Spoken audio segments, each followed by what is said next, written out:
Hi everyone. Welcome to Sanjana Reddy YouTube channel. This is my first video అండి. ఈ వీడియోలో కంప్లీట్‌గా మనం అరుణాచలం ట్రిప్ గురించి మాట్లాడుకుందాము. ఎవరైతే అరుణాచలం వెళ్ళాలి అని ప్లాన్ చేస్తున్నారో వాళ్ళకిది మాత్రం చాలా హెల్ప్ అవుతుంది. కంప్లీట్ డీటెయిల్స్ మెన్షన్ చేశాను నేను. ఏ ట్రైన్స్ వెళ్తాయి, ఎక్కడ స్టే చేయాలి, ఎంత బడ్జెట్ అవుతుంది, ఏ ఏ టెంపుల్స్ దర్శనం చేసుకోవాలి, ఏమేం ప్రికాషన్స్ తీసుకోవాలి అనేది వివరంగా చెప్పాను. సో, ఎండ్ వరకు కంపల్సరీ చూడండి. మేము Kacheguda to Madurai special train book చేసుకున్నామండి. ఇది పర్ హెడ్ 550 పడింది స్లీపర్ క్లాస్. ఇది ఎవ్రీ మండే 8:30 పీఎంకి స్టార్ట్ అయ్యి నెక్స్ట్ డే 1:40 పీఎంకి తిరువన్నమలైకి రీచ్ అవుతుంది. సో మీరు డైరెక్ట్ ట్రైన్స్ చూస్ చేసుకోవడం బెస్ట్. హైదరాబాద్ నుంచి తిరువన్నమలైకి చాలా లిమిటెడ్ ట్రైన్స్ ఉన్నాయండి, డైరెక్ట్ ట్రైన్స్. సో మీరు అవి బుక్ చేసుకోవడం పాసిబుల్ అవ్వకపోతే మీకు ఇండైరెక్ట్ ట్రైన్స్ కూడా అవైలబుల్‌లో ఉన్నాయి. నేను ఒక్కసారి స్క్రీన్ పైన డిస్‌ప్లే చేస్తాను. మీరు స్క్రీన్‌షాట్ తీసుకోండి. ఓం అరుణాచల శివ అని మనసులో అనుకుని మేమైతే స్టార్ట్ అయిపోయాము. డిన్నర్ చేసి పడుకున్నాము. ఇక్కడ ఒక చిన్న ఇన్ఫర్మేషన్ అండి. ఇప్పుడైతే సికింద్రాబాద్ రైల్వే స్టేషన్‌లో రెనోవేషన్ వర్క్ జరుగుతుంది.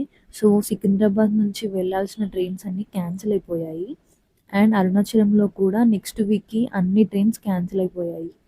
మీరు ఎప్పుడైతే వెళ్ళాలి అనుకుంటున్నారో ఒక్కసారి వెరిఫై చేసుకొని వెళ్ళండి. అరుణాచలం గురించి నేను చాలా విన్నానండి. అరుణాచలంకి ముందు, అరుణాచలం తర్వాత అని చిత్రగుప్తుడు రాస్తాడట. అంత మహిమగల చోటు అది. అండ్ అక్కడికి వెళ్ళాలి అని అనుకోగానే అంత ఈజీగా వెళ్ళిపోము. ఆ శివయ్య అనుగ్రహం కంపల్సరీ ఉండాలి మనకి. ఎందుకంటే మేము చాలా మంత్స్ నుంచి అనుకుంటున్నాము వెళ్ళాలి అని. కానీ ఏదో ఒక రీజన్ వల్ల ఆగిపోయేవాళ్ళం. కానీ ఇప్పుడు మాత్రం ముందు రోజు తత్కల్‌లో బుక్ చేసుకొని వెళ్తున్నాము. సో ఎవరైతే నాలాగా వెయిట్ చేస్తూ చూస్తున్నారో కంపల్సరీ ఏదో ఒక రోజు మీరు వెళ్తారు. మేము ట్రైన్‌లోనే బ్రేక్‌ఫాస్ట్ చేశాము. పర్ హెడ్ 40 పడింది. వెళ్ళే దారిలో చాగంటి గారి ప్రవచనాలు వింటూ, బుక్ చదువుతూ, అక్కడ వెదర్ అండ్ నేచర్‌ని ఎంజాయ్ చేస్తూ వెళ్ళాము. ఎవరైతే నేచర్ లవర్స్ ఉంటారో వాళ్ళకి చాలా బావుంటుంది ట్రిప్. ఎందుకంటే ఇక్కడ చూడండి మొత్తం గ్రీనరీయే. ఎటు చూసినా కూడా కొండలే కనిపిస్తాయి మీకు. ఇక్కడైతే గ్రాఫిక్స్‌లో యాడ్ చేసినట్టుంది. నాకు విజువల్స్ అయితే చాలా ఎంజాయ్ చేశాను. మ్యాంగోస్ తింటూ వెళ్ళాం మేమైతే. అరుణాచలం రీచ్ అయ్యామండి. మా ట్రైన్ అరౌండ్ 20 మినిట్స్ అలా డిలే అయింది. సో, మీరు స్టేషన్ నుంచి బయటికి వెళ్ళాక మీకు అరుణాచలం గిరి కనిపిస్తుంది. ఇదేనండి అది. ఇక్కడ ఆటోస్ ఉంటాయి. పర్ ఆటో 500 చార్జ్ చేస్తారు. అక్కడ నుండి కొంచెం మీరు ముందుకొస్తే పర్ హెడ్ 30 రూపీస్ చార్జ్ చేస్తారండి రాజగోపురం వరకు. అండ్ కమింగ్ టు స్టేస్ మేము ఎలాంటి ప్రీ బుకింగ్ అయితే చేసుకోలేదండి. డైరెక్ట్ ఆటో అతనికి చెప్పాము, రాజగోపురంకి దగ్గరలో ఉన్న స్టేస్ దగ్గర ఆపండి అని. అతను ఎగ్జాక్ట్ రాజగోపురంకి ఆపోజిట్ స్ట్రీట్ లైన్‌లో ఆపాడు. అక్కడ మీరు దిగగానే బైక్స్ మీద వచ్చి రూమ్స్ కావాలా అని అడుగుతారండి. తీసుకెళ్ళి రూమ్స్ కూడా చూపిస్తారు బైక్స్ మీద. అండ్ ఇక్కడ రూమ్స్ కాస్ట్ వచ్చేసి non AC 800-1000 rupees per 3 people. AC 1500-2000 rupees అండి. అక్కడ ఎవరైతే లో బడ్జెట్‌లో కావాలి అనుకుంటున్నారో వాళ్ళకి లాకర్స్ ఉంటుంది. లాకర్‌కి 100-200 చార్జ్ చేస్తారు. ఫ్రెష్ అవ్వడానికి అక్కడ ఫెసిలిటీ కూడా ప్రొవైడ్ చేస్తారు. మేమైతే హోటల్ చెక్ ఇన్ అయిపోయి ఫ్రెష్ అయిపోయామండి. గిరి ప్రదక్షిణ స్టార్ట్ చేయడానికి రాజగోపురం దగ్గరకొచ్చాము. ఇదేనండి అది. రాజగోపురంకి వెనకాల కనిపించేదే అరుణాచలం గిరి. చాలా వరకు అరుణాచలం టెంపుల్ కొండ మీద ఉంటుంది అనుకుంటారు. కానీ కాదు. ఇక్కడ కిందనే ఉంటుంది. అరుణాచలం గిరి చుట్టూ ప్రదక్షిణ చేయడమే గిరి ప్రదక్షిణ. టోటల్ 14 కిలోమీటర్స్ ఉంటుంది. ఇక్కడ ఎవరైతే స్టార్ట్ చేయాలి అనుకుంటారో గిరి ప్రదక్షిణ వాళ్ళు దీపం వెలిగించి, కొబ్బరికాయ కొట్టి, మొక్కుకొని లెఫ్ట్ సైడ్ నుంచి స్టార్ట్ చేస్తారండి. ఇక్కడ నేను కొబ్బరికాయ కొడుతుంటే పక్కన ఇద్దరు ఆంటీస్ ఉన్నారండి. ఎవ్వరు కొబ్బరికాయ కొడుతున్నా కూడా ఎంబడే లాగేసుకుంటున్నారు. అక్కడ పెట్టి మొక్కే వరకు కూడా ఆగట్లేదు. నేను ఎంత చెప్పినా వినలేదు. మీరు చూడొచ్చు వీడియోలో ఎలా చేశారో. నెక్స్ట్ నేనక్కడ దేవుడికి మొక్కుకొని గిరి ప్రదక్షిణ అయితే స్టార్ట్ చేశానండి. అక్కడ మీరు చూడొచ్చు ఆ దీపం గాలికి ఎలా అటు ఇటు ఊగుతుందో. అసలంత గాలొస్తుందండి. చిన్నగా చినుకులు గూడా స్టార్ట్ అయిపోయాయి. అసలు నేనైతే గట్టిగా మొక్కుకున్నానండి. గిరి ప్రదక్షిణ అయ్యే వరకు వర్షం పడొద్దు అని. అండ్ రాజగోపురంకి లెఫ్ట్ సైడ్ నుండి మాత్రమే మీరు గిరి ప్రదక్షిణ స్టార్ట్ చేయాలి. రాజగోపురం దగ్గరికి వస్తే మీ గిరి ప్రదక్షిణ కంప్లీట్ అవుతుంది. ఇక్కడ దారిలో వెళ్తుంటే మొత్తం కన్‌స్ట్రక్షన్ వర్క్ జరుగుతుందండి. సో, కొంచెం కేర్‌ఫుల్‌గా వెళ్ళండి. మనం గిరి ప్రదక్షిణ చేస్తుంటే మొత్తం 8 లింగాలొస్తాయండి. అందులో ఫస్ట్ లింగం వచ్చేసి ఇంద్రలింగం. ఇదేనండి ఆ ఇంద్రలింగం టెంపుల్. ఇక్కడ దర్శనం చేసేసుకొని మీరు స్ట్రెయిట్‌గా వెళ్ళండి. అక్కడ మీకు ఎదురుగా కనిపించేదే అరుణాచలం గిరి. ఎవరైతే డే టైమ్‌లో గిరి ప్రదక్షిణ చేస్తారో ఆ గిరి అనేది ఒక్కొక్క చోటు దగ్గర నుంచి నిల్చొని చూస్తే ఒక్కొక్క దేవుడి రూపంలో కనిపిస్తుందట. మేమిక్కడ కాయిన్స్ తీసుకున్నాము. 100 రూపీస్‌కి 80 కాయిన్స్ ఇచ్చారు. వెళ్ళే దారిలో టెంపుల్స్‌లో వేయడానికి అండ్ సాధువులకు దానం చేయడానికి. మేము దారిలో ఈ హోటల్‌లో ఆగి మీల్స్ తిన్నాము. పర్ ప్లేట్ 80 రూపీస్ పడింది. ఫుడ్ టేస్ట్ అయితే బావుందండి. మీరు ట్రై చేయండి. ఇక్కడైతే ఇలా గిరివలం పాత్ అని సైన్ బోర్డ్స్ ఉంటాయండి. ఆ సైన్ బోర్డ్స్‌ని ఫాలో అవుతూ మీరు గిరి ప్రదక్షిణ చేయొచ్చు. అండ్ ఇక్కడ గిరి ప్రదక్షిణ కంప్లీట్ రూట్ మ్యాప్ ఉంటుంది. ఏ టెంపుల్ తర్వాత ఏ టెంపుల్ వస్తుంది అని. ఇది చాలా హెల్ప్‌ఫుల్. అండ్ కొంచెం ముందుకొస్తే మీకు రైట్ సైడ్‌లో అగ్ని తీర్థం ఉంటుంది. ఇది క్లోజ్ ఉంది మేము వెళ్ళిన టైంకి. దానికి ఆపోజిట్‌లో వినాయకుడి టెంపుల్ ఉంటే మేము దర్శనం చేసుకొని అయితే మళ్ళీ స్టార్ట్ అయిపోయాము. ఇక్కడైతే 7 లింగాలు లెఫ్ట్ సైడ్‌లో ఉంటాయండి. ఒక్క అగ్నిలింగం మాత్రమే రైట్ సైడ్ ఉంటుంది. ఇదండి దానివే. కొంచెం మీరు ముందుకు వెళ్తే ఇక్కడ టెంపుల్ కనిపిస్తుంది ఇలా. మేమైతే దర్శనం చేసుకొని రిటర్న్ అవుతున్నప్పుడు అక్కడ కరుంగలి మాలలు ఉన్నాయండి. 1200-1300 చెప్పారు. ఇంకా రుద్రాక్ష మాలలు కూడా ఉన్నాయి. కరుంగలి మాల స్కాన్ చేస్తే మాత్రం అది ఫేక్ అని తెలిసిందండి. ఒక్కసారి మీరు కూడా వెరిఫై చేసుకొని తీసుకోండి. కొంచెం బయటికి రాగానే మీకు శేషాద్రి ఆశ్రమం వస్తుంది. మేమైతే ఎళ్ళలేదండి. అండ్ శేషాద్రి ఆశ్రమం దాటాక మీకు కాళీమాత టెంపుల్ వస్తుంది. ఇక్కడ ఏంటంటే నరదిష్టి పోవాలని నిమ్మకాయలతో దిష్టి తీస్తారండి. ఇక్కడ నేను చేస్తున్నట్టు ఒక నిమ్మకాయ తీసుకొని 3 టైమ్స్ తిప్పి త్రిశూలంకి పెట్టి, ఇంకొక నిమ్మకాయ 3 టైమ్స్ తిప్పి కాలు కింద పెట్టి స్మాష్ చేయాలండి ఇలాగా.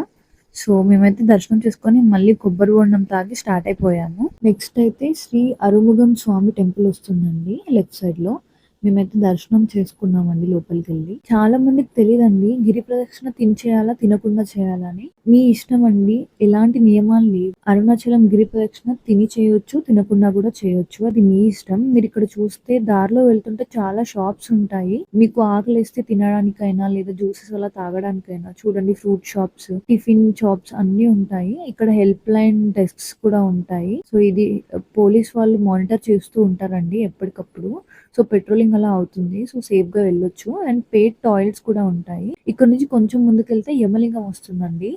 ఎవరైతే గిరి ప్రదక్షిణ చేయడానికి వీలు పడదో, అన్ని కిలోమీటర్స్ నడవలేకపోతారో అక్కడ రాజగోపురం దగ్గర ఆటోస్ ఉంటాయండి. పర్ హెడ్ 500 అలా తీసుకుంటారు. సో ప్రతి లింగం దగ్గర ఆపి దర్శనం చేసుకొని తీసుకెళ్తారు. ఇదైతే యమలింగం అండి. మేము లోపలికి వెళ్ళి దర్శనం చేసుకొని అయితే మళ్ళీ బయటకు వచ్చేసాము. ఇక్కడ మీరు చూడొచ్చు అరౌండ్ 9-9:30 అయినా రష్ గానే ఉంది. ఇక్కడ మీకు డైరెక్షన్స్ చూపిస్తూ సైన్ బోర్డ్స్ ఉంటాయండి. తాగడానికి ఫ్రీగా నీళ్లు కూడా ఉంటాయి. నేనైతే ఒక ఆర్గానిక్ ఫ్రూట్ సూప్ అయితే ట్రై చేశానండి. ఇక్కడ ఇలాంటి షాప్స్ చాలా ఉన్నాయి. అసలు ఏంటిది అని చూస్తే ఇక్కడ డిస్ప్లే చేస్తున్న అన్ని హెల్త్ కన్సర్న్స్ కి ఇది తాగితే చాలా బెనిఫిట్ అని చెప్పారు. సో నేనైతే ఫస్ట్ టైం చూసి ట్రై చేశాను. మీరు ట్రై చేయండి. అండ్ కొంచెం ముందుకెళ్తే మీకు దుర్వాస మహర్షి టెంపుల్ వస్తుంది. లెఫ్ట్ సైడ్‌లో అంతా స్టోన్స్ అన్నీ ఒకదాని మీద ఒకటి పేర్చి పెట్టారు. ఇల్లు కట్టాలి అనుకుంటే ఇలా పెడతారట అండి. అండ్ రైట్ సైడ్‌లో ఒక బండ మీద కోరికలు కోరుకొని కాయిన్స్ నిల్చోపెడుతున్నారు. సో నేను కూడా ట్రై చేశాను. నేను నిల్చోపెట్టాను. అండ్ స్టోన్స్‌తో కూడా ఇలా చేశాను. మీరు ఎప్పుడైనా వెళ్తే మీకు నమ్మకం ఉంటే ఇలా చేయండి. మేమొచ్చే దారిలో డీర్స్ అయితే కనిపించాయండి. అరౌండ్ 7-8 డీర్స్ ఉన్నాయి. కొండపై నుంచెళ్ళి కిందికొచ్చాయి. అక్కడ ఎవరైనా వచ్చేవాళ్ళు ఫుడ్ పెడతారని మేమైతే బనానా పెట్టాము. ఇక్కడ మ్యాప్ చూస్తే మేము 5 కిలోమీటర్స్ కంప్లీట్ చేసామండి. నెక్స్ట్ వచ్చేసి నైరుతి లింగం లెఫ్ట్ సైడ్‌లో ఉంటుంది. ఎంట్రన్స్ నుంచి కొంచెం లోపలికెళ్తే మీకు కనిపిస్తుంది. ఇక్కడ టెంపుల్స్ అన్నీ 9-10 వరకు క్లోజ్ అయితాయండి. కానీ గర్భగుడి మాత్రం తీసే ఉంటుంది. చూడొచ్చు ఇక్కడ మీరు దర్శనం అయితే చేసుకోవచ్చు. అండ్ నెక్స్ట్ టెంపుల్ వచ్చేసి తిరునేర్ అన్నమలై టెంపుల్ వస్తుంది. లెఫ్ట్ సైడ్ లో ఉంటుంది. దర్శనం చేసుకొని మేము మళ్ళీ స్టార్ట్ అయిపోయాము. అరుణాచలం గిరి చుట్టూ 8 లింగాలు ఎలా ఉంటాయో అలానే అక్కడక్కడ 8 నందులు కూడా ఉంటాయి. ఒక్కొక్క నంది దగ్గర నిల్చొని గిరిని చూస్తే ఒక్కొక్క దేవుడి రూపం కనిపిస్తుందట. ఇక్కడైతే నంది దేవుడికి పూజ జరుగుతుంటే మేము దర్శించుకొని వెళ్ళాము. నెక్స్ట్ వచ్చేసి సూర్యలింగం అండి. 8 లింగాలు కాకుండా సూర్యలింగం ఇంకా చంద్రలింగం ఉంటుంది. మేమైతే సూర్యలింగాన్ని బయట నుంచి దర్శనం చేసుకొని వెళ్ళాము. తర్వాత లింగం వచ్చేసి వరుణలింగం అండి. మేమైతే వరుణలింగం టెంపుల్ లోపలికెళ్ళి దర్శనం చేసుకొని మళ్ళీ అయితే స్టార్ట్ అయిపోయాము. మీకు లెఫ్ట్ సైడ్ లో కాళీదేవి టెంపుల్ వస్తుంది. అక్కడ ఫ్రీగా రుద్రాక్ష ఇస్తారండి. పర్ పర్సన్ ఒకటి ఇస్తారు. సో మీరు మిస్ చేయకుండా తీసుకోండి. తరువాత లింగం వాయులింగం అండి. మేమైతే వాయులింగం దగ్గరకు వెళ్ళి దర్శనం అయితే చేసేసుకున్నాము. కొంచెం బెండ్ అవ్వండి లింగం కనిపిస్తుంది. ఇక్కడ మీరు చూడొచ్చు టైం అరౌండ్ 12 అవుతుంది. బట్ పబ్లిక్ అయితే చాలా మంది ఉన్నారు. మేము ట్యూస్డే రోజు చేసామండి గిరి ప్రదక్షిణ. పౌర్ణమి అయితే ఇంకా చాలా పబ్లిక్ ఉంటారు. తర్వాత వచ్చేది చంద్రలింగం అండి. చంద్రలింగం ఇంకా సూర్యలింగం మీ రూట్ మ్యాప్ బోర్డులో అయితే కనిపించదు. సో తప్పకుండా మీరు దర్శనం చేసుకోండి. మేము 10 కిలోమీటర్స్ కంప్లీట్ చేసామండి. ఇంకా 4 కిలోమీటర్స్ మాత్రమే ఇక్కడ మ్యాప్ లో చూడొచ్చు. ఇక్కడ లెఫ్ట్ సైడ్ లో ఫుట్ మసాజ్ షాప్స్ ఉన్నాయండి. 5 మినిట్స్ కి 50 రూపీస్ తీసుకున్నారు. నేనైతే చేయించుకున్నాను. నెక్స్ట్ వచ్చేసి కుబేరలింగం అండి. ఇది కుబేరలింగం ఎంట్రన్స్ అండి. మేమైతే కుబేరలింగం దగ్గరకు వెళ్ళి దర్శనం అయితే చేసేసుకొని మళ్ళీ రిటర్న్ బ్యాక్ అయ్యాము. మీకు రైట్ సైడ్ లో మోక్ష మార్గం కనిపిస్తుందండి. మాకు 1.5 అవర్ పట్టింది మోక్ష మార్గం కంప్లీట్ అయ్యే వరకు. ఇక్కడ చూడొచ్చు పబ్లిక్ ఎలా ఉన్నారో. ఇప్పుడు టైం 12 అవుతుందండి. అయినా ఇంత రష్ ఉంది ఇక్కడ. ఇంకా పౌర్ణమి అయితే చాలా టైం పడుతుంది. ఇక్కడ మోక్ష మార్గం నుంచి బయటికి వచ్చిన వాళ్ళకి మోక్షం వస్తుంది అని, ఇంకా ఇంతసేపు చేసిన గిరి ప్రదక్షిణ నొప్పులు కూడా పోతాయని నమ్ముతారు. ఇక్కడ మీరు చూడొచ్చు 11 కిలోమీటర్స్ కంప్లీట్ చేసుకున్నాము. చాలా మందికి తెలీదు గిరి ప్రదక్షిణ ఓన్లీ కొన్ని డేస్ లోనే చేయాలి అని అనుకుంటారు. అలా ఏం లేదండి. ఏ రోజైనా గిరి ప్రదక్షిణ చేయొచ్చు. ఒక్కొక్క రోజుకి ఒక్కొక్క ఫలితం వస్తుంది. నేను ఇక్కడ డిస్ప్లే చేస్తాను చూడండి. ఇక్కడ చాలా మంది పబ్లిక్ అయితే నైట్ టైమ్ లో చేస్తున్నారండి. సో మీకు ఎలాంటి భయం అక్కర్లేదు. ధైర్యంగా చేయొచ్చు. ఇది హోటల్ ఆలయం అండి. తమిళనాడు టూరిజం డిపార్ట్మెంట్ వాళ్ళు రన్ చేస్తున్నారు. ఇందులో మీకు స్టే కావాలి అంటే ఆన్లైన్ లో 2 మంత్స్ ముందే బుక్ చేసుకోండి. నెక్స్ట్ లింగం వచ్చేసి ఈశాన్య లింగం. ఇదే లాస్ట్ లింగం అండి. మేము ఇక్కడ ఈశాన్య లింగం దగ్గర దర్శనం చేసుకొని రాజగోపురం వరకు వెళ్ళి మా గిరి ప్రదక్షిణ కంప్లీట్ చేశాము. మాకైతే 6 hours అలా పట్టిందండి మొత్తం గిరి ప్రదక్షిణ కంప్లీట్ అయ్యే వరకు. మీరు కూడా నైట్ టైమ్ లో గిరి ప్రదక్షిణ చేయడానికి ట్రై చేయండి. డే టైమ్ లో అయితే సన్లైట్ ఉంటుంది. కొంచెం కాళ్ళకు బొబ్బలు వచ్చే అవకాశం ఎక్కువ ఉంటుంది. సో ఈ వీడియోకి ఇంతేనండి. పార్ట్ 2 లో టెంపుల్ గురించి, దర్శనం ఎలా జరిగింది, ఏమేం ప్లేసెస్ విజిట్ చేసామని కంప్లీట్ వీడియో చేస్తాను. Until then like, comment, share and subscribe to my channel. Thank you for watching.